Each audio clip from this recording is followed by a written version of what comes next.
Bonjour à toutes et à tous. Nous allons poursuivre notre nouvelle aventure dans le domaine d'auto-induction électromagnétique. Nous sommes toujours au niveau du premier chapitre consacré à la mise en évidence du phénomène d'auto-induction électromagnétique. Dans cette vidéo, nous allons voir une deuxième expérience qui va nous permettre de mettre en évidence l'apparition d'une force électromotrice d'auto-induction dans un circuit. Alors, sans plus tarder, nous allons parler de l'expérience numéro 2. Et bien avant, nous rappelons qu'en induction électromagnétique, nous avons l'action d'un champ magnétique extérieur sur un circuit fermé. Nous l'avons rappelé aussi dans la vidéo précédente concernant l'expérience numéro 1. En induction électromagnétique, il est clair que l'induction électromagnétique résulte de l'action d'un inducteur sur un induit. Donc l'inducteur, qui est la source magnétique, est différent de l'induit qui n'est rien d'autre qu'une bobine, une spie, une bobine plate. Alors, les deux sont deux choses différentes en induction électromagnétique, bien sûr. Alors, qu'est-ce qui nous réserve l'expérience numéro 2? L'expérience numéro 2 et précisément la partie numéro 1 est consacrée à l'opposition à l'installation d'un courant électrique dans un circuit. Nous allons parler dans cette expérience et dans la partie numéro 1 de la naissance d'un courant d'auto-induction qui s'oppose à l'installation d'un courant principal dans un circuit. Alors, le montage de l'expérience numéro 2 est très simple. Nous avons une bobine,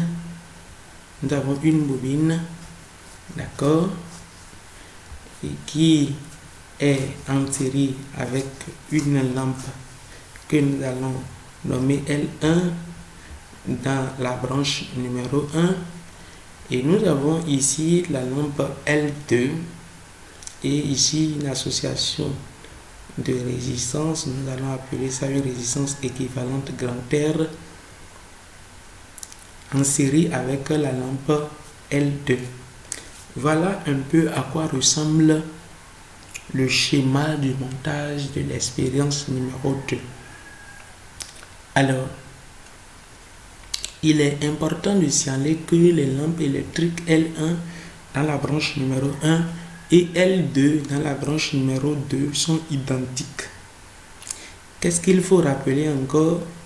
La bobine, d'accord, a une résistance interne dont la valeur est la même avec la valeur de la résistance du conducteur ohmique.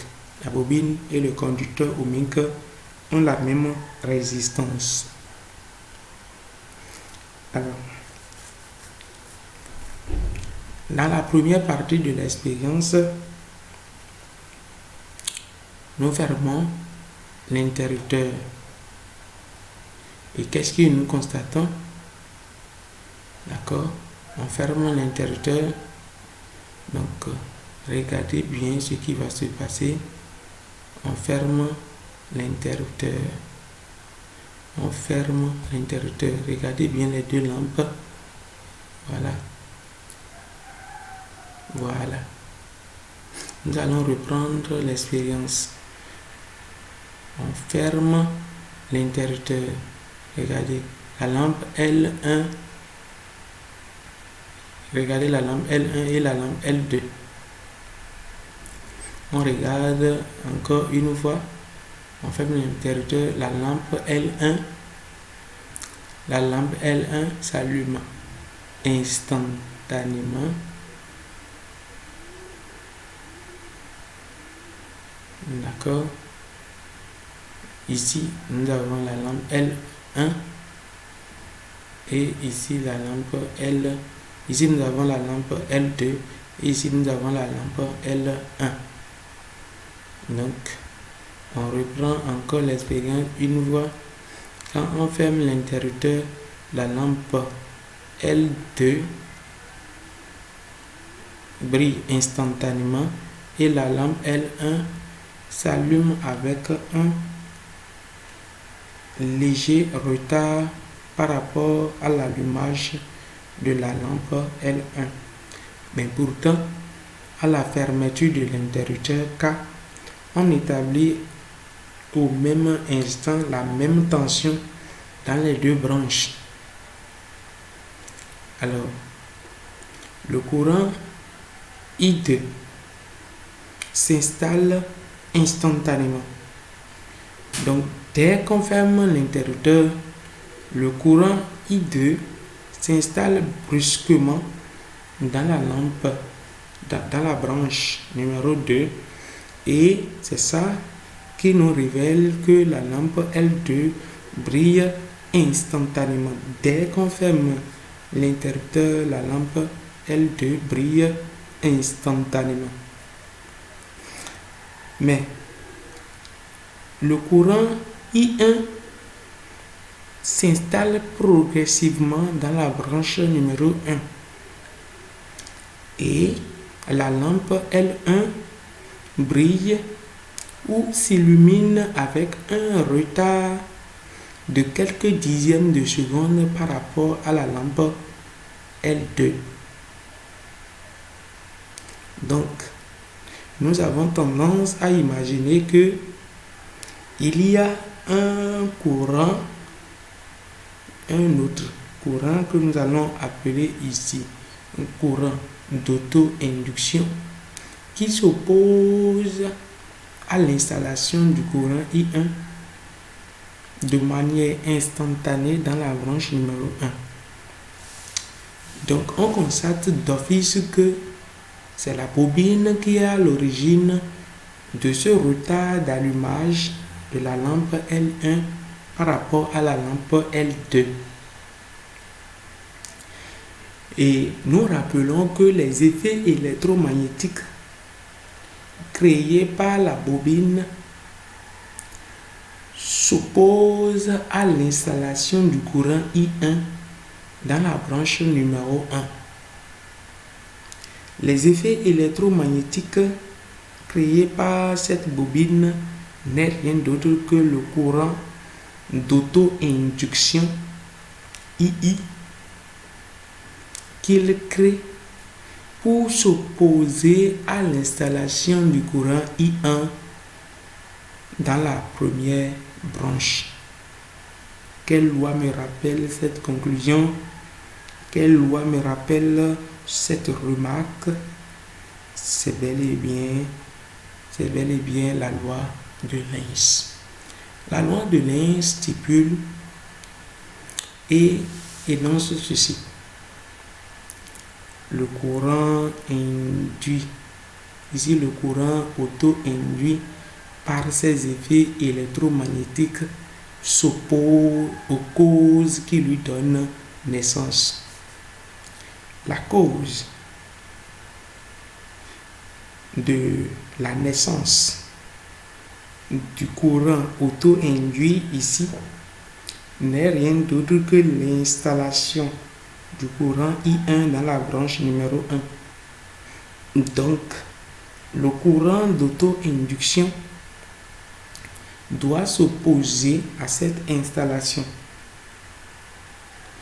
Alors, nous allons expliquer ça et interpréter ça de manière très brève. Nous avons compris que quand une bobine est traversée par un courant d'intensité I1, cette bobine crée un flux propre qui est proportionnel à l'intensité du courant I1. Alors, quand l'interrupteur est ouvert, le flux magnétique est nul puisque I1 est égal à 0.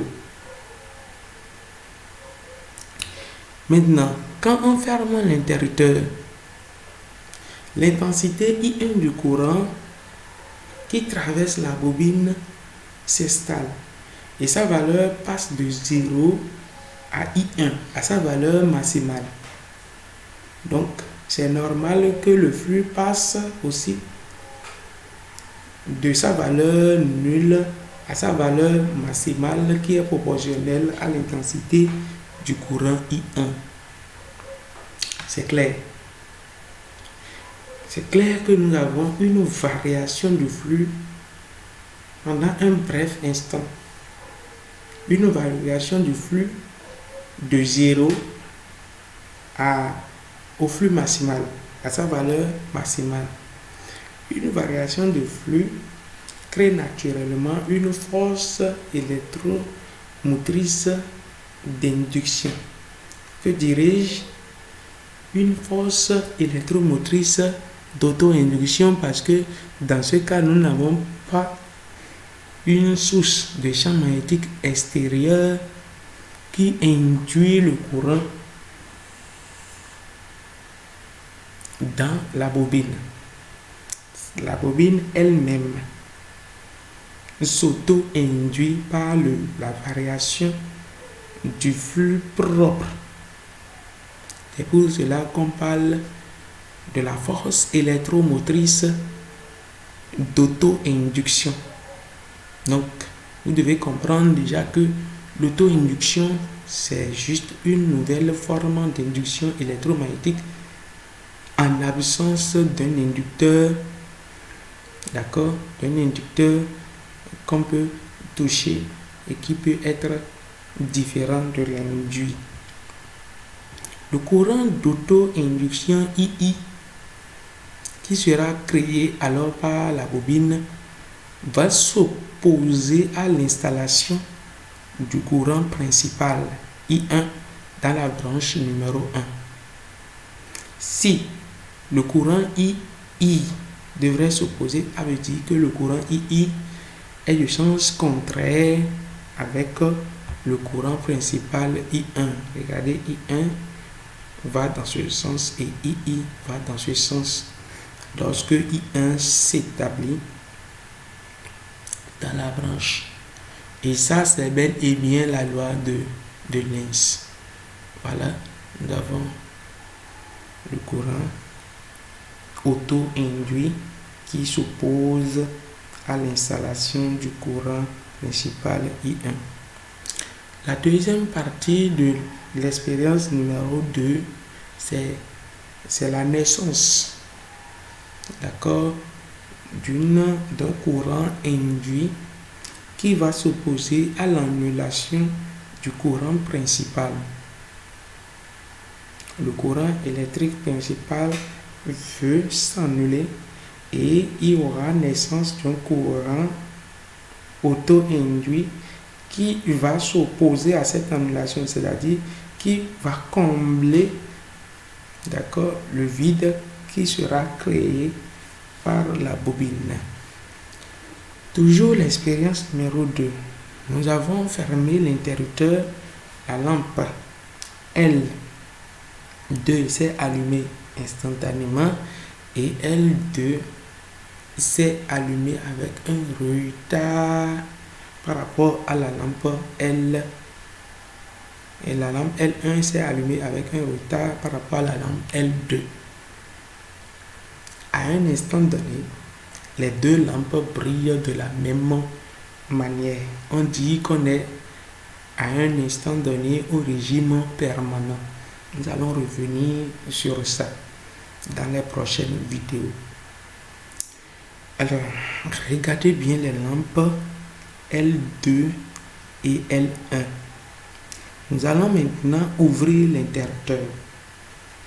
Regardez bien les lampes électriques et dites-moi ce qui se passe. Le constat est très simple. À l'ouverture de l'interrupteur, on constate que la lampe électrique L2 s'éteint instantanément. C'est-à-dire, dès qu'on ouvre l'interrupteur, la lampe L2 s'éteint brusquement. Mais nous constatons que la lampe L1 s'éteint avec un léger retard par rapport à la lampe L2 quand on ouvre l'interrupteur. Alors, nous constatons que le courant I2 s'annule instantanément et L2 s'éteint instantanément. Le courant I1 s'annule progressivement dans la branche 1 et la lampe électrique L1 s'éteint avec un retard par rapport à la lampe L2. Comment nous allons interpréter ce phénomène?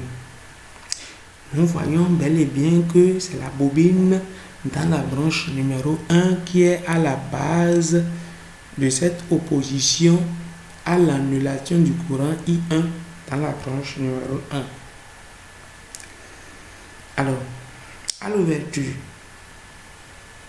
le flux magnétique, le flux propre, passe de sa valeur maximale à 0, d'où une variation du flux.